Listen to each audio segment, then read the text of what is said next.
Students, आज हम discuss करेंगे विभिन्न प्रकार की जो कमेटियां होती हैं जो टूर्नामेंट के दौरान अपना महत्वपूर्ण रोल निभाती हैं। सबसे पहले है टूर्नामेंट निर्देशक, अध्यक्ष, सभापति, चेयरमैन, डायरेक्टर, कुछ कह सकते हैं उसको। टूर्नामेंट के निर्देशक सब गतिविधियों का वो मुखिया होता है, पूरे टूर्नामेंट पर, पूरे कार्यक्रम पर नज़र रखता है, उसको सुचारू रूप से चलाने के लिए विभिन्न प्रकार के कार्य वो देखता है। नंबर 2 पे आती है कार्यकारी समिति। कार्यकारी समिति विभिन्न समितियों के सदस्यों से मिलकर बनी होती है।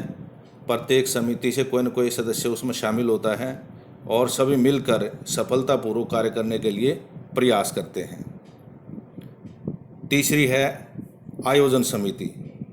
इसमें निम्नलिखित कमेटी शामिल होती हैं। इसमें बहुत सारी कमेटियां होती हैं जो पूरे आयोजन का सफलतापूर्वक निर्वहन करने का कार्य करती हैं। इसमें नंबर 1 प्रत्यान समिति। प्रत्यान समिति का कार्य होता है गतिविधि के दौरान प्रत्यान केंद्रों यानी जहाँ भी कार्य चल रहा है इन सभी गतिविधियों का उनकी महत्वपूर्ण भूमिका निभाते हुए उनका पालन करना, उनका संचालन करना, उनका रजिस्ट्रेशन करना और उनको वैधतापूर्वक कार्य करने के लिए सहयोग करना। दूसरी वित्तीय समिति, फाइनेंस कमेटी। आप समझते हैं किसी भी प्रकार का कोई भी कार्यक्रम करते हैं तो उस कार्यक्रम के लिए धन की आवश्यकता होती है, फाइनेंस की आवश्यकता होती है। तो टूर्नामेंट के लिए भी हमें धन की आवश्यकता पड़ती है, तो वो वित्तीय समिति उस धन का प्रबंधन करती है, अरेंज करती है कि वो कहाँ से अरेंज किया जाए ताकि हम जो टूर्नामेंट करवा रहे हैं, जो हमारा कार्यक्रम है, वो सफलतापूर्वक निपटाया जा सके। तीसरी है प्रचार समिति। प्रचार समिति विभिन्न साधनों जैसे कि समाचार पत्र, टेलीविज़न, रेडियो, प्रेस कॉन्फ्रेंस आदि तथा टूर्नामेंट का प्रचार करती है। टूर्नामेंट का प्रचार करना इसलिए आवश्यक होता है कि उसमें ज़्यादा से ज़्यादा टीमें पार्टिसिपेट करें और उन टीमों के ज़्यादा संख्या में पार्टिसिपेट करने के कारण हमारे पास धनराशि भी ज़्यादा आएगी और हमारा टूर्नामेंट भी महत्वपूर्ण और रोचक बन जाएगा। नंबर 4 भोजन और आवासीय समिति। कोई भी कार्यक्रम होता है उसमें आवास की भी बहुत महत्वपूर्ण भूमिका होती है क्योंकि विभिन्न जगहों से खिलाड़ी आते हैं, उनके रुकने की व्यवस्था करना आवासीय समिति का काम होता है। फॉर एग्जांपल, हमारे यहाँ सोनीपत में कोई टूर्नामेंट है तो विभिन्न ज़िलों से जो टीमें आती हैं उनके रुकने का प्रबंध करना ताकि खिलाड़ियों को किसी प्रकार की, बाहर से आने वाले खिलाड़ियों को किसी प्रकार की दिक्कत का सामना ना करना पड़े, ये आवासीय समिति का एक काम होता है। और उसके साथ ऐड कर देते हैं भोजन की व्यवस्था। जो लोग बाहर से आए हैं उनको अच्छा रहने के लिए स्थान मिले और उनके खान पान की व्यवस्था उचित और सुचारू रूप से चले ताकि उनको किसी प्रकार की दिक्कत ना आए। ये भोजन और आवासीय समिति का ही काम होता है। नंबर 5 पे आती है ट्रांसपोर्ट समिति। ट्रांसपोर्ट भी एक आजकल बहुत महत्वपूर्ण अंग है किसी भी कार्यक्रम का। जो बाहर से टीमें आती हैं उन टीमों को लाने के लिए हमें परिवहन की आवश्यकता पड़ती है ताकि उनको किसी प्रकार की दिक्कत या कठिनाई का सामना ना करना पड़े क्योंकि बाहर से जो टीमें आती हैं, कोई भी आदमी दूसरे शहर में जाता है वो उसके लिए शहर नया होता है। हम भी अगर कहीं बाहर जाएंगे तो हमारे लिए वो शहर नया होगा, हमें उसके बारे में जानकारी नहीं होगी। इसलिए हमें ट्रांसपोर्ट की व्यवस्था करनी पड़ती है ताकि टीमों को रेलवे स्टेशन से, बस स्टैंड से, जहाँ से भी वो आती हैं वहाँ से उनको अपने स्थान तक, जहाँ उनको रुकना है या जहाँ उनको खेलना है, वहाँ तक लेके आना। तो ये सारा काम होता है ट्रांसपोर्ट समिति का। इसके बाद 6ठे नंबर पे आती है स्वागत समिति। स्वागत समिति क्या करती है? वो स्वागत करती है, रिसेप्शन करती है। स्वागत समिति द्वारा निमंत्रण पत्र भेजे जाते हैं। हमने कोई चीफ गेस्ट बुलवाना है, गेस्ट बुलवाने हैं या हमें टीमों को आमंत्रित करना है, तो उसके लिए ये सारा काम स्वागत समिति देखती है। नंबर 7 पे आती है समारोह समिति, जो सजावट का काम भी करती है यानी डेकोरेशन का काम भी करती है और समारोह की व्यवस्था भी करती है और पूरे कार्यक्रम में जिस प्रकार के कोई स्टेट लेवल का टूर्नामेंट होता है, डिस्ट्रिक्ट लेवल पर इस तरह की बातें नहीं होती, जो स्टेट लेवल का टूर्नामेंट होता है उसमें सांस्कृतिक कार्यक्रम होता है डेली शाम को। वो इसलिए कि खिलाड़ी थक जाते हैं, उनकी थकावट को दूर करने के लिए, उनका मनोरंजन करने के लिए, उनको रिफ्रेश करने के लिए एक सांस्कृतिक कार्यक्रम का आयोजन किया जाता है। तो उस आयोजन को करने के लिए समारोह और सजावटी समिति का कार्य महत्वपूर्ण होता है। नंबर 8, इनाम और प्रमाण पत्र समिति।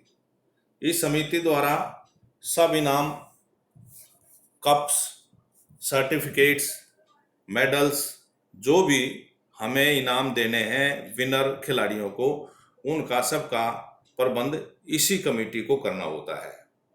इसके बाद नंबर 9 पे आती है खेल मैदान और उपकरण समिति। आप पेज खोल के देखें, आपके पास जो PDF आई है उसमें पेज नंबर 5, आपकी बुक का जो पेज नंबर 5 है उस पर है खेल मैदान और उपकरण समिति। ये समिति क्या करती है? खेल के मैदान का निरीक्षण करती है, खेल के मैदान को अरेंज करती है। अगर वो ऊंचा नीचा है, समतल नहीं है, किसी प्रकार की उसमें बाधा है, रुकावट है, उसको ठीक करवाती है। और जो खेल में हमारे अपरेटस यूज होने हैं, फॉर एग्जांपल हॉकी है, फुटबॉल है, बास्केटबॉल है, जो भी गेम है, उस गेम के जो भी अपरेटस होते हैं उन अपरेटस को अच्छे तरीके से चेक बैक करके और तब उनको प्रोवाइड करवाती है, ताकि हमारा टूर्नामेंट सुचारू रूप से चलता रहे और किसी भी खिलाड़ी की चोट होने की संभावनाएं कम से कम बनी रहें। तो खेल के मैदान और उपकरण समिति का यही काम होता है। इसके बाद नंबर 10 पे आती है जलपान समिति, रिफ्रेशमेंट कमेटी। जलपान समिति को मुख्य अतिथि और जो भी गेस्ट या अतिथि आते हैं, अधिकारी आते हैं और खिलाड़ी, इन सब की रिफ्रेशमेंट का प्रबंध करना होता है, उसकी देखरेख करनी होती है, उसका ध्यान रखना होता है। नंबर 11, प्राथमिक उपचार समिति। जैसा कि खेलों में आम बात है चोट लगना, किसी भी खिलाड़ी को किसी भी समय खेलों में चोट लग सकती है। तो चोट लगने पर सबसे पहले खिलाड़ी को फर्स्ट एड दी जाती है। फर्स्ट एड का मतलब ही ये होता है, फर्स्ट एड का मतलब ही ये होता है, अगर खिलाड़ी को चोट लग जाती है तो सबसे पहले जो चिकित्सीय सहायता दी जाती है हॉस्पिटल जाने से पहले, उसको कहते हैं हम फर्स्ट एड। तो फर्स्ट एड की व्यवस्था होनी चाहिए। ये एक आम बात है कि किसी भी खेल में चोट लगना स्वाभाविक है। तो उसमें क्या होता है, डॉक्टर होता है, कंपाउंडर होता है, नर्सें आदि होती हैं, उनका हमें अरेंजमेंट करके वहाँ उनको जिम्मेदारी सौंपी जाती है। अगली है घोषणा समिति। घोषणा होती है अनाउंसमेंट। खेलों में हर तरह से हमें अच्छे प्रबंध के साथ घोषणाएं करनी होती हैं, ताकि उनकी साउंड अच्छी हो और हमारा साउंड सिस्टम अच्छा हो। तो कुछ ऐसे 2-3 ऐसे व्यक्तियों का हम चयन करते हैं जिनकी आवाज़ अच्छी हो, जिनका बोलने का लहजा अच्छा हो, जो अच्छे तरीके से बोल सकते हों। तो उस कमेटी में उनको शामिल करते हैं, ताकि किसी प्रकार की जो अनाउंसमेंट है वो खिलाड़ियों और अधिकारियों और अतिथियों को क्लियरली सुन सके। नंबर 12, अधिकारियों के लिए समिति। आपको सबको पता है, अगर हम किसी खेल का आयोजन करते हैं, किसी टूर्नामेंट का आयोजन करते हैं, तो उसमें हमें अधिकारियों की आवश्यकता होती है। चीफ रेफरी होता है, रेफरी होता है, एम्पायर्स होते हैं, लाइनमैन्स होते हैं। तो इनका सब का प्रबंध वो कमेटी करती हैं, जो अधिकारियों के लिए समिति बनाई जाती है, ये उसका काम होता है। फॉर एग्जांपल एथलेटिक्स है, एथलेटिक्स में एक फील्ड मार्शल बनाते हैं, जो पूरे कार्यक्रम की खेलों की देख रेख करता है। ट्रैक ऑफिशियल होते हैं, रेफरी होते हैं, टाइम कीपर्स होते हैं। तो ये सभी प्रकार के अधिकारियों की व्यवस्था वो समिति करती है। अब नंबर 15, एंट्रीज व प्रोग्राम समिति। हम कोई भी कार्यक्रम करते हैं उसके लिए हमें एंट्रीज लेनी होती हैं। तो जो भी खिलाड़ी बाहर से आते हैं, जो टीमें बाहर से आती हैं, उनकी एंट्रीज़ के लिए हमें एक कमेटी बनानी पड़ती है ताकि वो उनकी एंट्री ले सकें, उनकी एंट्री कर सकें।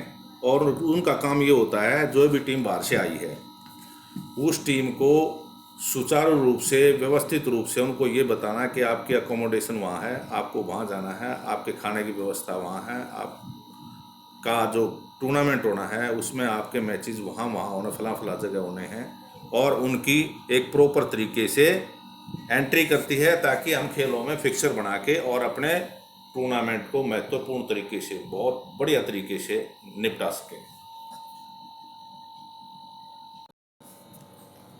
स्टूडेंट्स, हो सकता है ये जो मैंने आपके पास ऑडियो भेजी है ये यूट्यूब पे कम क्वालिटी में अपलोड हो, क्योंकि यूट्यूब पे लोड बहुत है। तो आप ऐसा करें कि आपके पास या तो बुक होगी, आप अपनी बुक से देख सकते हैं, और बुक नहीं है तो आपको बुक मार्केट से इजीली मिल जाएगी, क्योंकि आजकल बाहर जाने पे ज़्यादा सा रोक टोक नहीं है। हाँ, PDF फाइल भी मैंने जो आपके पास भेज रखी है उसमें क्लियर दिखेगा। अगर नहीं दिखेगा तो आप अपनी बुक परचेज कर सकते हैं। हमारे स्कूल के सामने ही है एक प्रभु कृपा स्टेशनरी, उस पर बुक अवेलेबल है। बत्रा बुक डिपो है गीता भवन चौक पे, उस पर भी बुक्स अवेलेबल हैं। अगर आपको PDF में क्लियरली नहीं विजिबल होता तो आप अपनी बुक खरीद लें, क्योंकि हम जो ऑडियो और वीडियो अपलोड कर रहे हैं यूट्यूब पे, वो यूट्यूब क्वालिटी को थोड़ा सा कम करके अपलोड कर रही है।